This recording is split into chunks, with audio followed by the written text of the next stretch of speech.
Well, howdy tubers. Well, I told you in the last video today that after I got done flying there, that I had left yesterday and went to Smoky Tom's house to pick up his Ultra Cruiser so we could do some work on it. And so here it is, and here's the spinner. We got to replace his canopy there, but got his spinner all drilled for the nut plates, and nut plates are all installed there. But here's a look inside his, which Tom's got a pilot's license, but it's for a balloon, and that's not the same. So anyway, so we brought this over here so we could work on it. And I think what I want to do, because his cowling went, where'd the cowling go?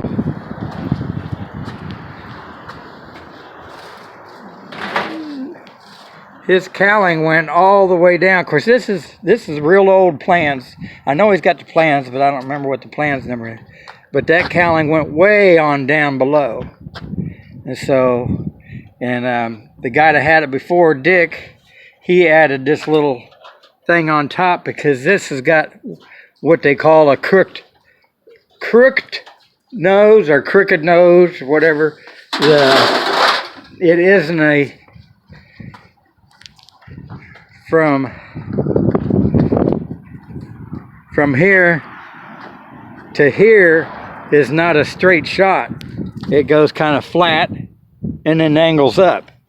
And so Dick designed and added these little fairings on here that from a side profile, it looked good. It made it look like it didn't have a crooked neck. So it is windy. And remember, I called the AWOS today while I was in the air, and they said 16, they didn't say what gusts were, but they said the wind was 16 mile an hour, and I landed in a 16 mile an hour crosswind with the H5, which it was a bumpy final, but once she got down there, and she just settled right in, all crossed up with controls. But anyway, back to this. I'm gonna cutting out this out of poster board to give me a pattern, and then we're gonna have to make another one of these because this thing here is just way off. It goes out past what the spinner diameter is, and it should go out, we'll say, to the 9 and 3 position and go straight down from there. Well, it don't. It keeps going out. So gonna make another, I guess you'd say, nose bowl, and then have to extend it out. That's why I didn't trim this off, because it's gonna have to be extended out, and we're gonna have to fill in back here, because if you can see here, somebody at some point in time, that's where the engine was. That would have been here. I don't know if you're seeing, yeah, that would have been there. The motor was back some, but now something that's different and people may not know about these older Ultra Cruisers was, one thing is, you know, on the, like my Ultra Cruiser, this cowl piece here extends back here and comes down at an angle, and I think it looks really neat. Like all kinds of rivets in there. Well, this is the old design, and that's the way they did it there to stiffen the front. So Tom thought they was just a bunch of repairs. I said, no, that's the way they were. The other thing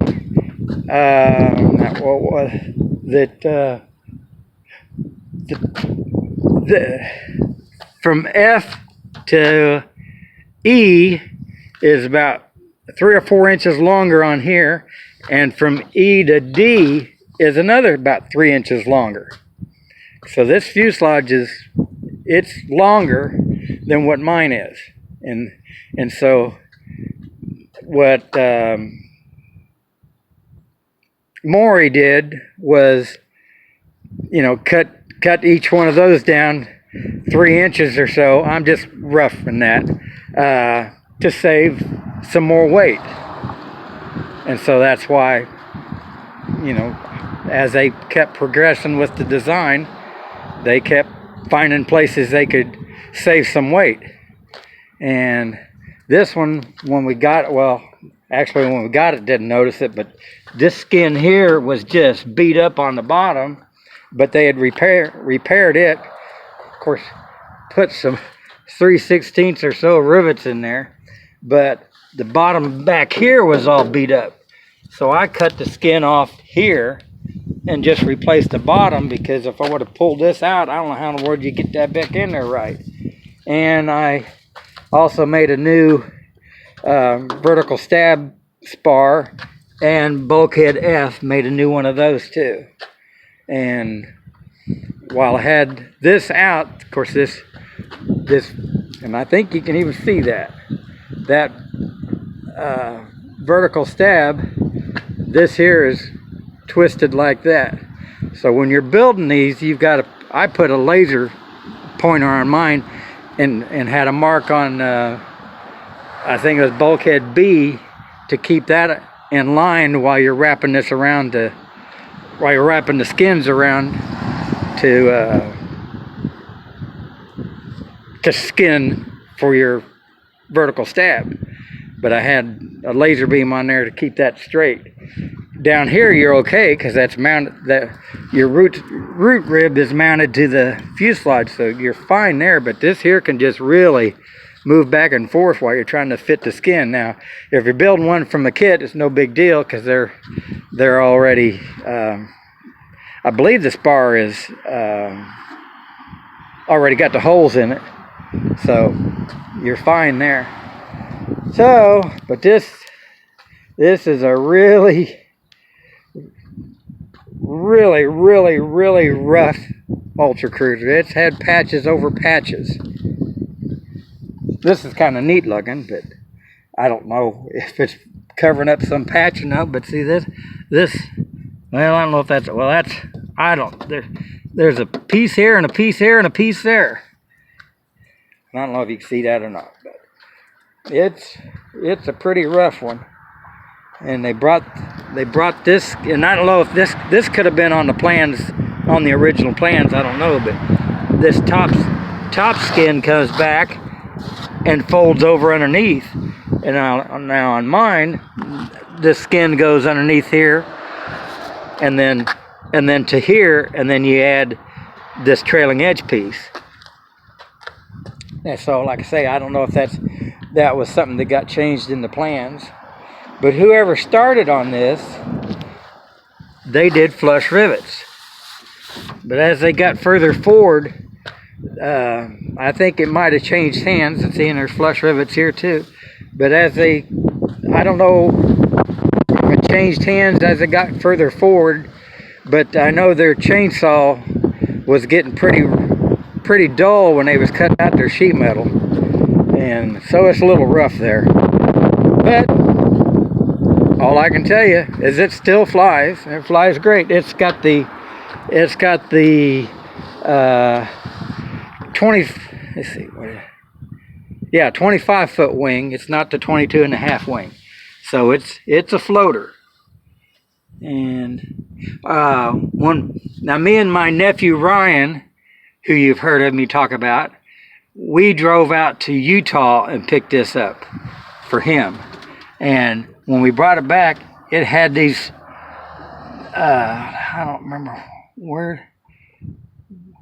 how they were attached, but you squeezed your knees together to work the brakes. I don't know. Anyways, I get rid of all this, and at one time this also had a nose wheel. So it's been through a lot of changes and whatever in its life. But you've seen videos that Tom's house with us taxiing around. I believe I put videos on of that. So, thought I'd just give you a little more information on Tom's Ultra Cruiser that's been through since it's been back here. It came back with Ryan, and then he sold it to Dick, and then Dick sold it to Tom. So there's the lineage, maybe you call that, since it's been here. And this has got a we're figuring it's not a 28 horse, it's a 32 horse. It's a 9269, so it's bored out, but it's stock stroke. So, well, anyways, this got to be a long one, so sorry about that, but there's a lot of information in there for you. There you go. I hope you all are staying safe. God bless.